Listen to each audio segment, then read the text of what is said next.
So the next couple of days is just redecorating in here really. So not really a lot to film. I probably won't film a lot of it if I'm honest. I'm just painting all this white again. The only maybe bit of interest is this little area here. This extension was only put up about 4 years ago, I think. And there's a bit of something blown here, something's going on, if you can hear this. So I'm not sure what's behind that, but I'm not going to try and fill it. I'm going to take it off, expose that, see what's going on there. I don't know if there's a cavity closer under there that's you know, it's not jointed in, but let's have a look. Let's open it up.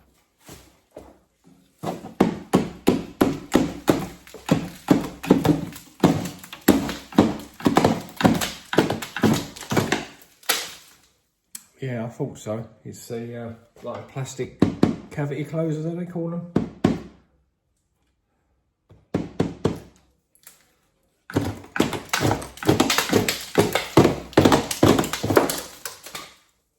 So I don't know really what you're meant to do with that, because obviously you're not meant to be plastering over plastic. So are they really meant to be dot and dabbed over first before it's skimmed? But obviously I'm not going to do that because I can't, because of the door frame. So I'll have to.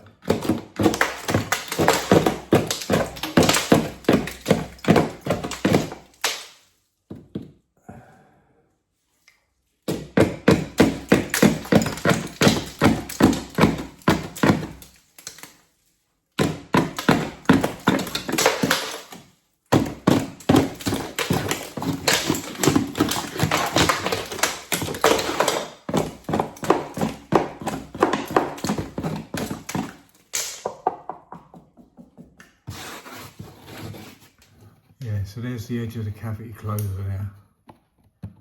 And I think these cavity closers, they're just obviously these bits that they obviously slip in between the cavities just to stop any cold bridging and stuff like that, I would imagine.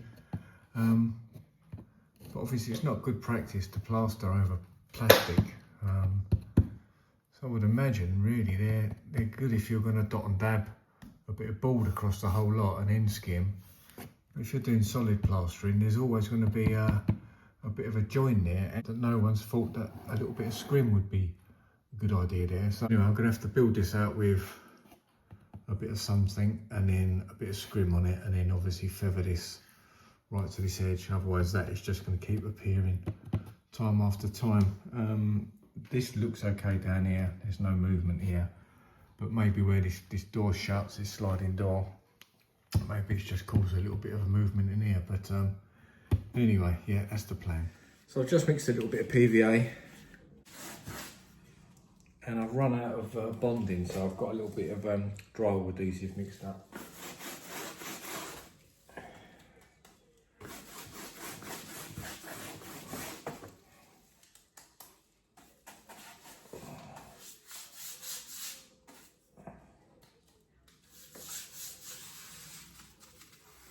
So I'll bring the PVA under there into the edge, because I'll skim it and then I'll just blend it from the back to the front really. I won't just try and stop it there, it's pointless. You might as well bring it as far as you can possibly bring it.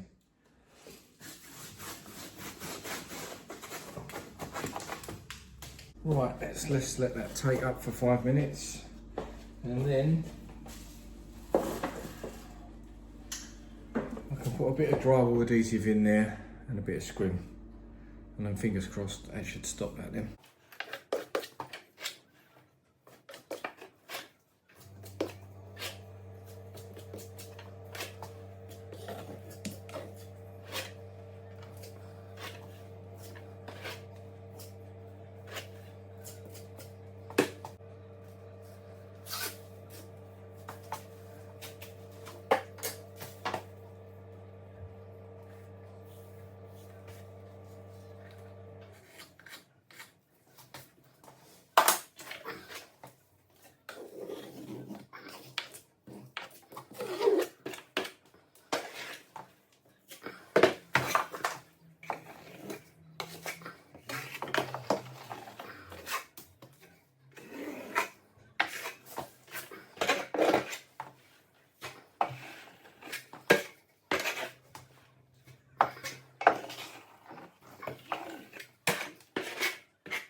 Right, let's leave that to pick up for a while and then we'll come back and put a little top coat on it because it's quite thick. It's probably about 1/4 inch where it meets there, so just want to let that pick up.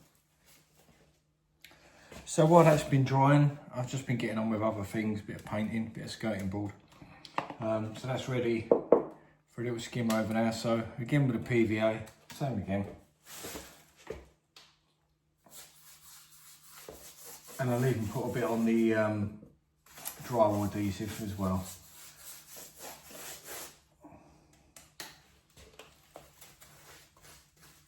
Right, let's leave that for a bit and then we can mix up some finish and put it on.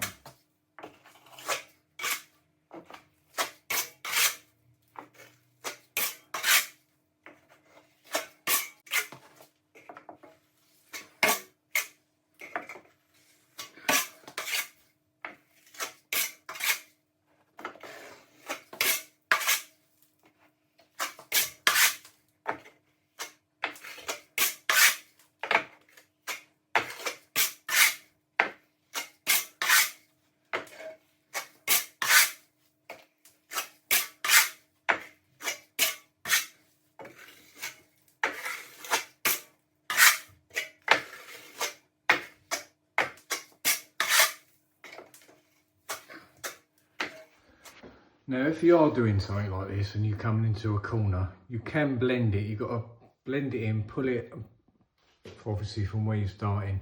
But when you start getting to near the corner, just pull it out very thin and you can blend it back onto there and you won't need to sort of start worrying about maybe setting other angle beads on there to get that corner. You just pull it in thin there and then as you're traveling up, you'll see you just sort of blend it in, brush it down, blend it in. And you'll achieve that again. And to be honest, these corners are not the sharpest corners. There's a slight round on them, whoever plastered them before, which makes it even easier really. So never be afraid just to try and patch a return in without having to go for the aggravation of chopping the wall out and setting another angle bead in there and then returning it. As long as you blend it in nice and fine, you'll get away with it. So there we go, that's that little repair all done. Nice and neat, nice and tidy down the edge. Blended in okay there. I might still give that one sort of last sort of brush down, but yeah, it's all going in all right. That's fine, you're not going to see that once it's painted. So I thought I'd just check on the internet there. I didn't want to give any false information. And with these cavity closers, although they're plastic, you can plaster over them. They've got a little bit of sort of ribbing down the edge, obviously for a bit of key.